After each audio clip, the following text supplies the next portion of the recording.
Dans l'Antique, les sages de la Grèce nous enseignaient « Connais-toi toi-même ». Mais à notre époque, où la technologie occupe une place centrale, comment pouvons-nous réellement nous comprendre, découvrir notre personnalité et exploiter notre potentiel? Dans cette vidéo, nous allons explorer 8 méthodes stoïciennes puissantes pour mieux se connaître.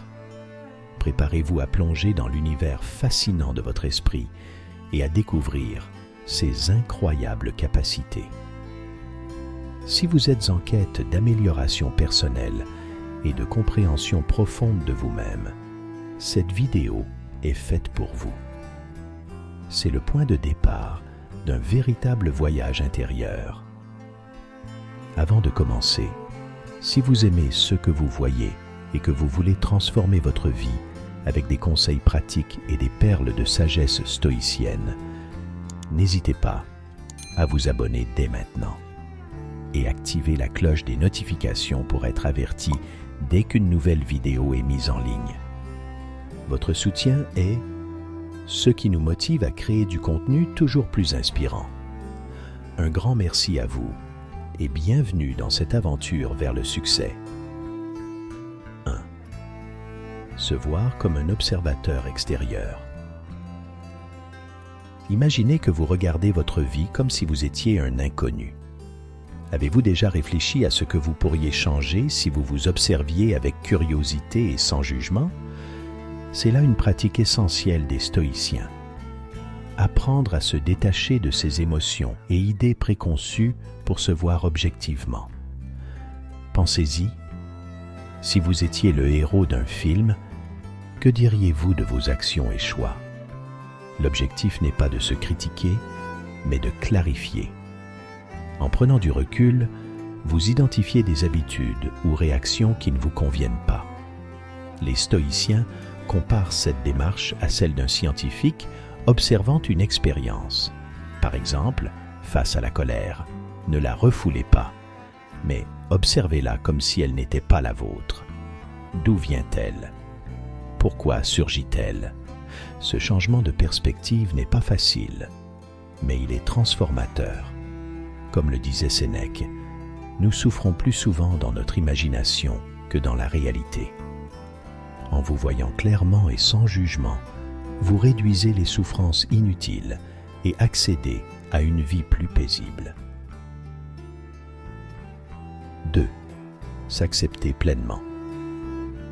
Se connaître, c'est aussi s'accepter entièrement, avec ses qualités et ses défauts.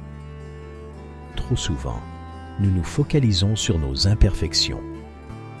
Nous sommes critiques envers notre reflet dans le miroir, qu'il soit physique ou émotionnel. Mais voici une idée clé.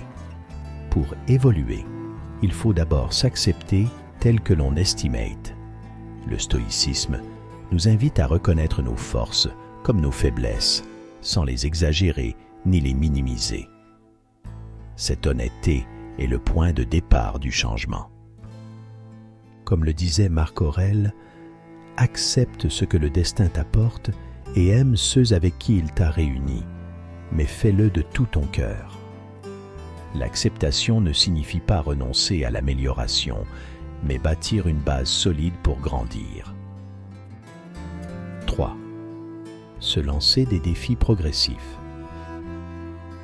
Une fois que vous vous acceptez, il est temps de sortir de votre zone de confort. Mais attention, commencez petit.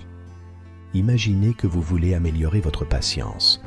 Ne vous fixez pas l'objectif d'être parfait dès demain. Commencez simplement par respirer avant de répondre lors d'une conversation tendue.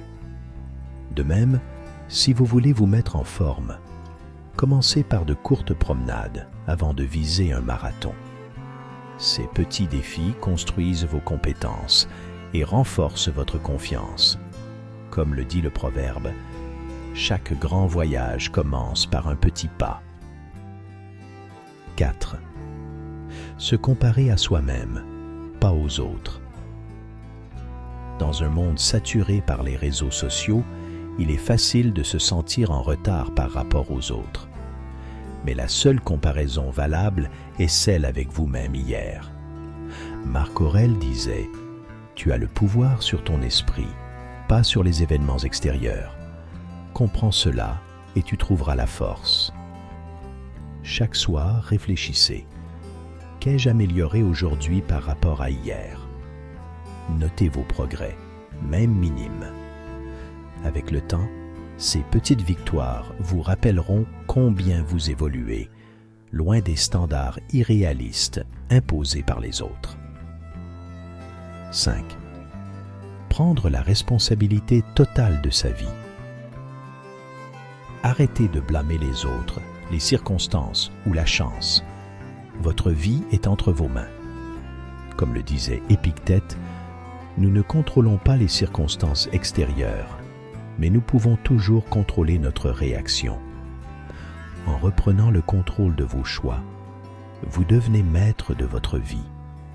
Regardez où vous avez laissé la responsabilité à d'autres, que ce soit dans vos relations ou vos projets. Demandez-vous, comment puis-je changer cela?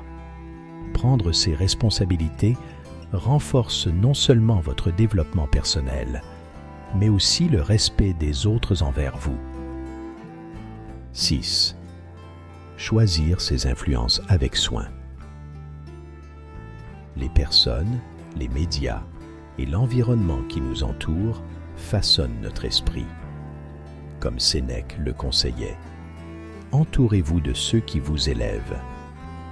Examinez vos relations et vos habitudes médiatiques. Les personnes ou contenus que vous consommez vous inspirent-ils ou vous freinent-ils? Si ce n'est pas le cas, il est peut-être temps de réajuster. Choisissez activement des influences positives, des livres enrichissants, des discussions inspirantes ou encore des mentors qui partagent vos valeurs. 7. Dire oui uniquement à l'essentiel. Votre temps et votre énergie sont précieux. Apprenez à dire oui uniquement à ceux qui comptent vraiment. Marc Aurèle nous rappelle « Ne crains pas la mort, crains de ne jamais vraiment commencer à vivre. » Examinez vos engagements actuels. Sont-ils alignés avec vos objectifs? Sinon, n'hésitez pas à refuser poliment et à recentrer vos efforts sur ce qui vous importe vraiment. 8. Aider les autres à progresser.